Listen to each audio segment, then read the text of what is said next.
Welcome to Unitours. Thank you for your interest in our popular Footsteps of St. Paul, Greece pilgrimage. We hope this video overview engages you to plan or join a future Greece pilgrimage with us. On day 1, we depart the USA for our flight aboard a wide-bodied jet. We enjoy in-flight movies, dinner, and breakfast while aloft. On day 2, we arrive in Athens and transfer to our short flight to Thessaloniki.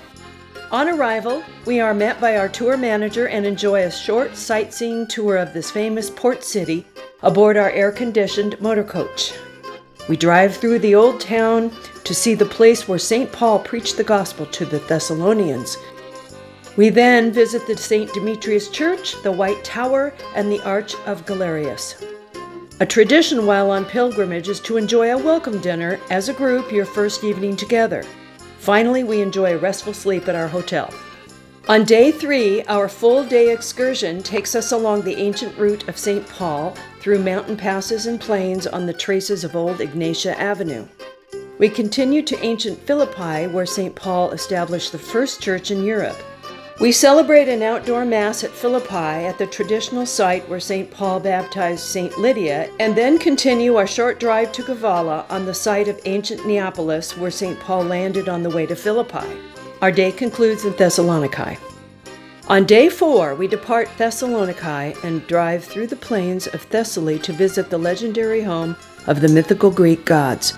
We continue to Berea in the New Testament, where St. Paul visited en route to Athens, and the scriptures say the people were more noble than in Thessaloniki.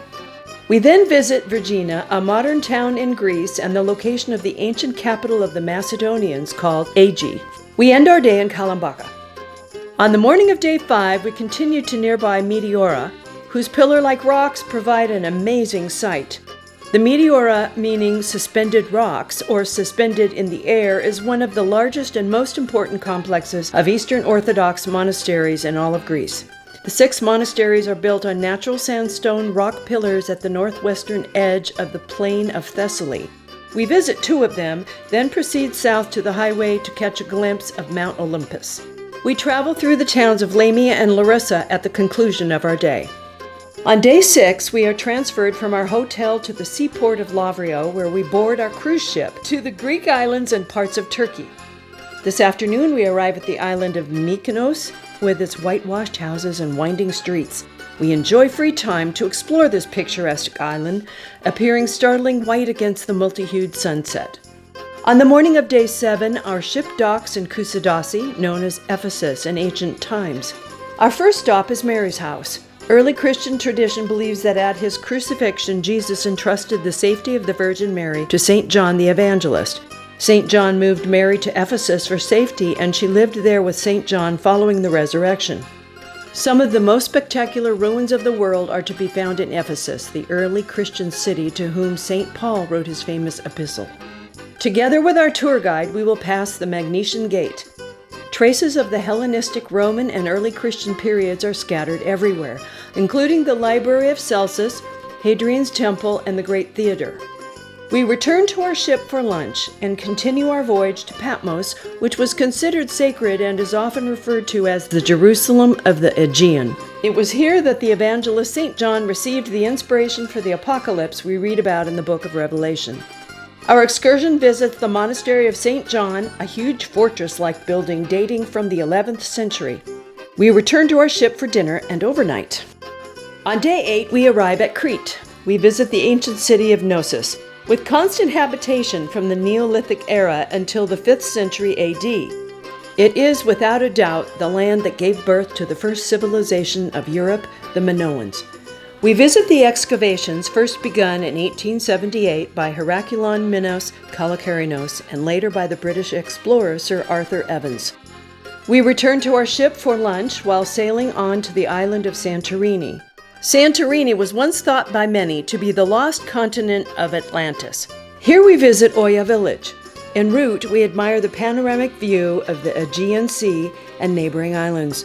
Built on the caldera rim, Oia village is an excellent example of Cycladic architecture.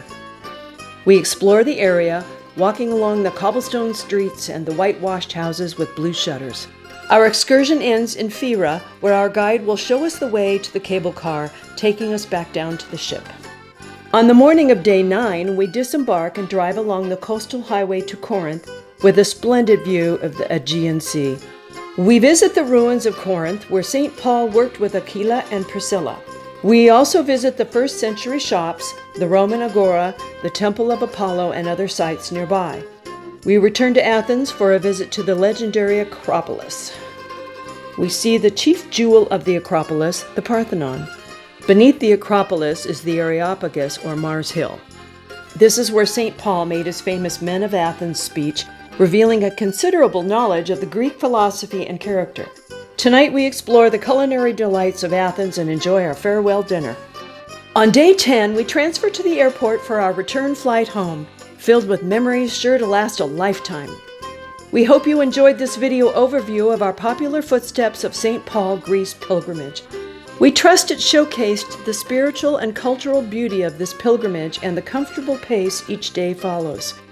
Please feel free to contact Unitours with any questions you may have in regards to planning or joining a Greece pilgrimage today. Thank you, and we look forward to hearing from you soon. God bless you in your travels.